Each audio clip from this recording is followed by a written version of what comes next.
എന്റെയോ? Asif Ali. Okay, Asif Ali നമുക്ക് എല്ലാവർക്കും അറിയാം. ആസിഫ് അലിയുടെ ഒരു ഗ്രാഫ് എന്ന് പറയുന്നത് ഒരിക്കലും താഴോട്ട് പോയിട്ടില്ല.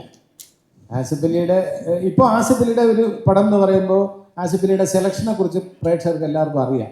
അപ്പോൾ ഇതിൽ എന്തെങ്കിലും ഉണ്ടാകും എന്ന പ്രതീക്ഷയോടെ ആയിരിക്കും പ്രേക്ഷകർ വരിക. ഇനി അടുത്ത ചിത്രം ആഭ്യന്തര കുറ്റവാളി എന്ന് പറയുന്ന ചിത്രമാണ്. അതിലും ഭാഗ്യവശാൽ ഞാനൊരു വേഷം ചെയ്യുന്നുണ്ട്. അപ്പോൾ അത് പ്രതീക്ഷയോടെ കാത്തിരിക്കുകയാണ്.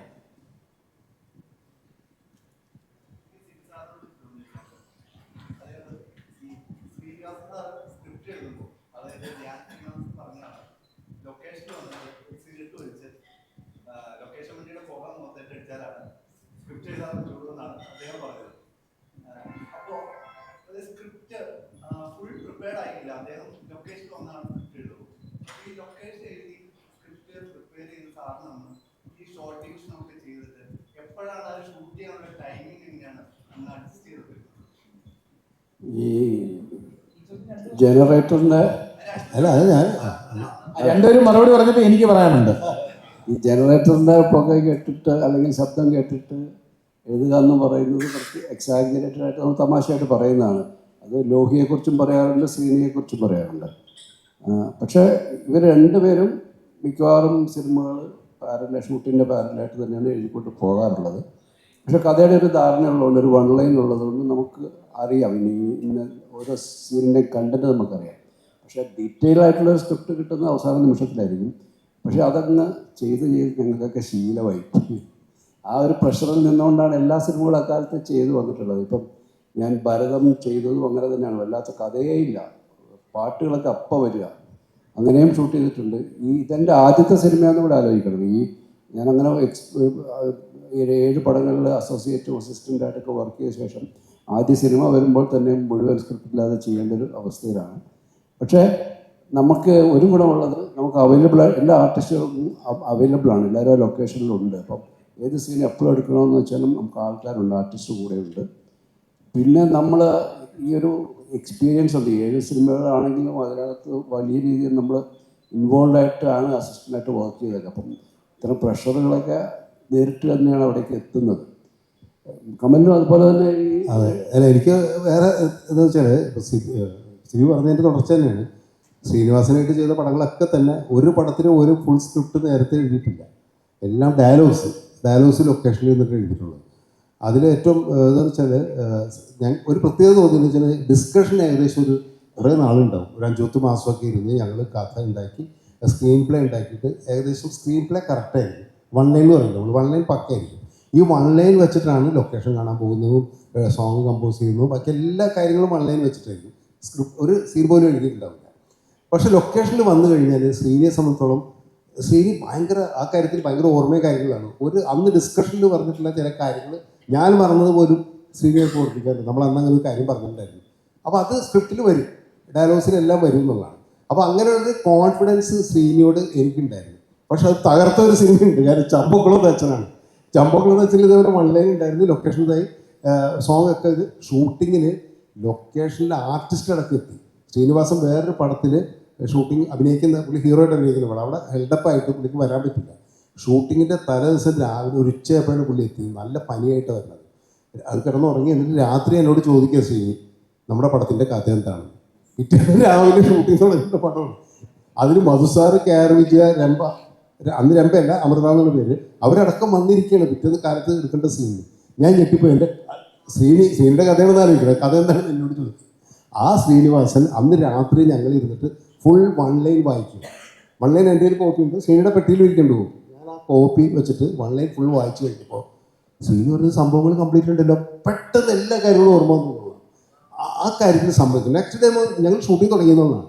ആദ്യത്തെ ദിവസം സോങ്ങിൻ്റെ കുറച്ച് ഷോർട്ട്സ് എടുക്കും. ഇപ്പോൾ സിനിക്കറിയാം, സിനിമ പല പടങ്ങളും അങ്ങനെ ആയിരിക്കും. സോങ് ആയിരിക്കും ആദ്യം ഷൂട്ട് ചെയ്യുക. കാരണം ലോഹിയുടെ സ്ക്രിപ്റ്റ് വരണം.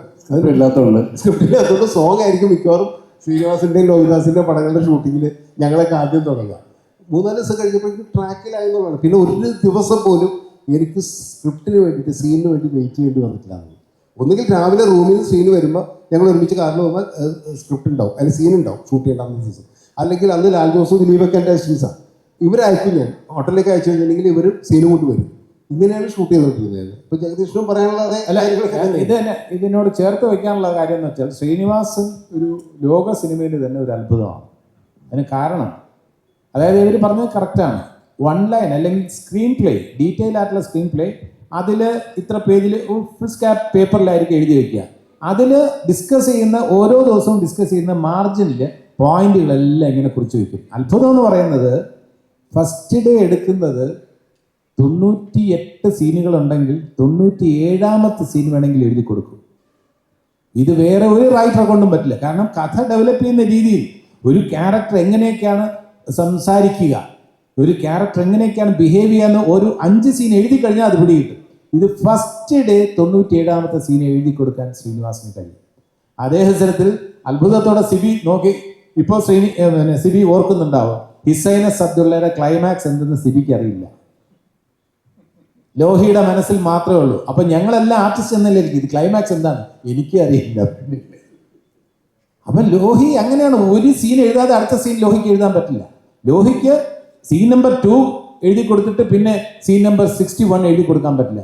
2, 3, 4 അങ്ങനെ എഴുതിയിട്ട് ലോഹിക്ക് ഫുള്ളായിട്ട് നാടകം എഴുതും പോലെ ഫുള്ളായിട്ട് അതിൽ എഴുതുന്നതനുസരിച്ച് 5 കഴിഞ്ഞിട്ട് 6 ചിലപ്പോൾ പറയുന്ന രീതിയിലായിരിക്കില്ല, വേറെ രീതിയിൽ പോകും. 7 വേറെ രീതിയിൽ പോകും, 8 വേറെ രീതിയിൽ പോകും. ശ്രീനിയെ സംബന്ധിച്ചിടത്തോളം അത് ഏതാണ് ശരി ഏതാണ് തെറ്റെന്ന് പറയാനില്ല, രണ്ടുപേരും പ്രതിഭകളാണ്. അല്ല ലോഹിയുടെ ഭാഗത്ത് അങ്ങനെ ചില പെടല് ഞാൻ പെട്ടിട്ടുണ്ട്. അതെ, ഞാൻ ചെങ്കോലിൽ ഷൂട്ട് ചെയ്യുമ്പം അന്നത്തെ ദിവസം ഷൂട്ട് ചെയ്യാൻ ഒരു 22 കിലോമീറ്റർ ദൂരെയാണ് തിരുവനന്തപുരം സിറ്റിയിൽ. അവിടെ ഞാൻ ഷൂട്ടിങ്ങിന് ഇറങ്ങാൻ നേരത്തിൽ ഞാൻ പറഞ്ഞു ലോഹി ഇന്ന് എടുക്കുന്നത് ജോണിയും ലാലും മോഹൻലാലും ജോണിയൊക്കെ ആയിട്ടുള്ള സീനാണ്. അപ്പോൾ തലേദിവസം പറഞ്ഞ് ജോണി എഴുതി തന്നു.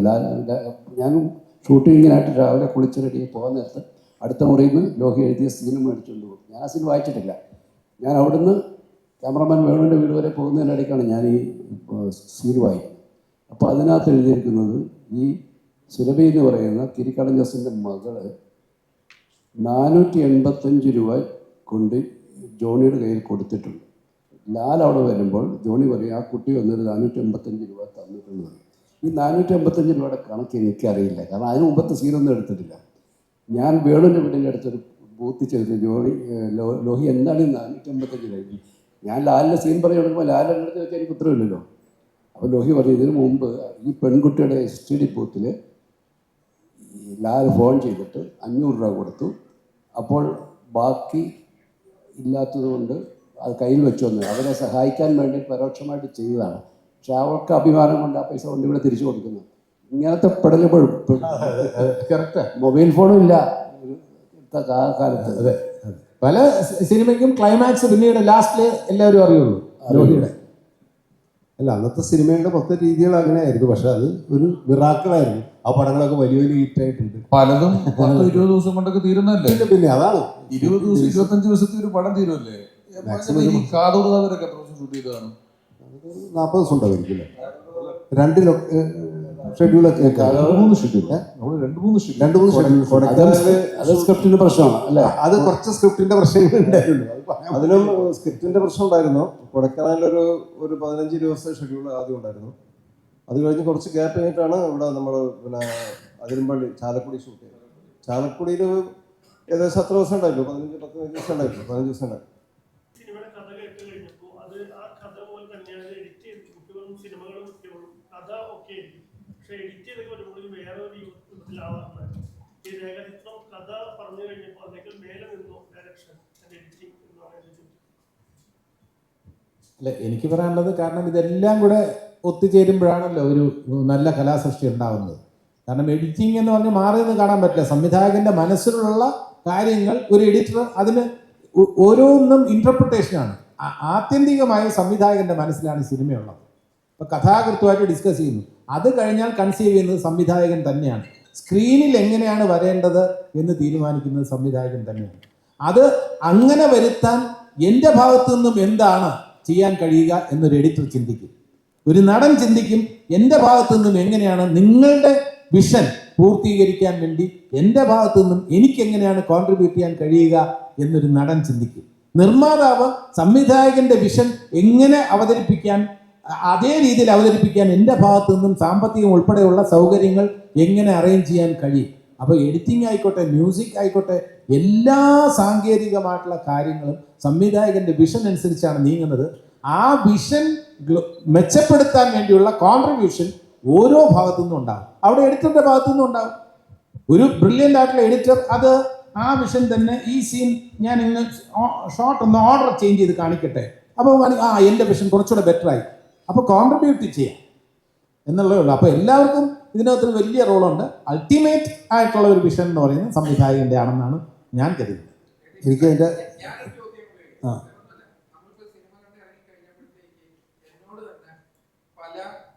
പ്രേക്ഷകരും ചോദിച്ചു, മനോജ് കര്യൻ ഉൾപ്പെടെ ഉള്ളവരും ചോദിച്ചൊരു കാര്യം, ഇങ്ങനെ ഒരു സംഭവം ആ ലൊക്കേഷനിൽ നടന്നിട്ടുണ്ടോ, ഇത് നടന്നിട്ടുണ്ടോ എന്നുള്ളത് പ്രേക്ഷകരെ അടുത്ത് എത്തിക്കാൻ, അങ്ങനെ ഒരു സംശയം എത്തിക്കാൻ ജോഫിനും അതിന്റെ തിരക്കഥാകൃത്തിനും കഴിയും. അപ്പൊ കമൽസാദിന്റെ അപ്പൊ അങ്ങനെ ഒരു സാഹചര്യം എന്ന് പറയുന്ന അത് ഈ പ്രേക്ഷകരിലേക്ക് എത്തിക്കാൻ ഈ സ്ക്രിപ്റ്റിന് കഴിയുമെന്നുള്ളതാണ് ഒരു ചർച്ചയുള്ളത്. എന്താണ് സാറിന്റെ? അല്ല, എൻ്റെ തന്നെ എന്നെ ഇത് പടം കണ്ടിട്ട് ഒരുപാട് പേര് വിളിച്ചു ചോദിച്ചത് ചോദ്യം തന്നെയാണ്. അങ്ങനെ ഒരു സംഭവം അവിടെ നടന്നിട്ടുണ്ടോ എന്ന് ചോദിച്ചു. ഞാൻ പറഞ്ഞു നമുക്കറിയില്ല, ഇതിലൊന്ന് ആദ്യം കഥ ഈ പറയും. ആടുജീവിതം മഞ്ഞുമലൊക്കെ ട്രൂ സ്റ്റോറി അവസാനം കാണിക്കുമല്ലോ. എന്റെ വീട്ടിൽ നിന്ന് കണ്ടു കഴിഞ്ഞിട്ടുണ്ടെങ്കിൽ എന്നോട് ചോദിച്ചു, ഇത് ട്രൂ സ്റ്റോറി ആയിരുന്നോ എന്ന് ചോദിച്ചു. ഞാൻ പറഞ്ഞില്ല, ഇതാണ് ഓൾട്ടർനേറ്റീവ് ഹിസ്റ്ററി, ഇത് പാരലൽ ഹിസ്റ്ററി. അതെ, ഓൾട്ടർനേറ്റീവ് ഹിസ്റ്ററി. ഇതിനകത്ത് നമ്മൾ എന്ന് വെച്ചാൽ പലരും എന്നെ വിളിച്ചു ചോദിച്ചു. അപ്പോൾ നേരത്തെ ഇത് ഇവിടെ ചോദിച്ചില്ല. ആ ചോദ്യത്തിനെ സംബന്ധിച്ചാൽ കഥ പറയുമ്പോഴും എനിക്ക് ഒരുപാട് സംശയങ്ങളുണ്ടായിരുന്നു. സത്യം പറയുന്നത് നിങ്ങൾ വന്നിട്ട് പറയുമ്പോഴും എന്നെ അഭിനയിക്കാൻ വേണ്ടി വിളിച്ചപ്പോൾ ഞാൻ ആദ്യം തമാശയ്ക്ക് കാരണം നമുക്ക് പരിചയമില്ലാത്ത കാര്യമല്ല അഭിനയിക്കുന്നത്. അങ്ങനെ ഞാൻ അഭിനയിക്കാനായിട്ട് വന്ന് പിന്നെ ആൻഡോ വിളിച്ചു, ഇവരൊക്കെ വിളിച്ചു കഴിഞ്ഞപ്പോൾ ഞാൻ അഭിനയിക്കാൻ വേണ്ടി ചെന്ന് കഴിഞ്ഞപ്പോൾ സത്യത്തിൽ എനിക്ക് ഒരുപാട് ആശങ്കയോടുകൂടിയാണ്. ഞാൻ നേരത്തെ പറഞ്ഞതിനൊരു ആഡ് ചെയ്തിട്ട് പറയുന്നത്, കാരണം പുതിയ ജനറേഷൻ്റെ സിനിമയിലാണ് ഇവർ തുടങ്ങുന്നത്. ലേറ്റ് ആയിട്ടായിരിക്കും തുടങ്ങുന്നത്. എന്നോട് 9 മണിക്ക് എത്തണമെന്ന് ഷിബു വിളിച്ച് പറഞ്ഞു. ഞാൻ കറക്റ്റ് 9 മണിക്ക് എത്തി അവിടെ. പക്ഷെ ഞാൻ അവിടെ എത്തിയപ്പോൾ ഷൂട്ടിംഗ് തുടങ്ങിയിരുന്നു. എൻ്റെതല്ല, വേറെ സീൻ എടുക്കാനുണ്ടായിരുന്നു. ഇവർ തുടങ്ങിയിട്ടുണ്ടായിരുന്നു. എനിക്ക് അല്പം അപ്പം തന്നെ എനിക്ക് അല്പം ഇവർ കറക്റ്റായിട്ട് ഷൂട്ടിംഗ് തുടങ്ങിയല്ലോ.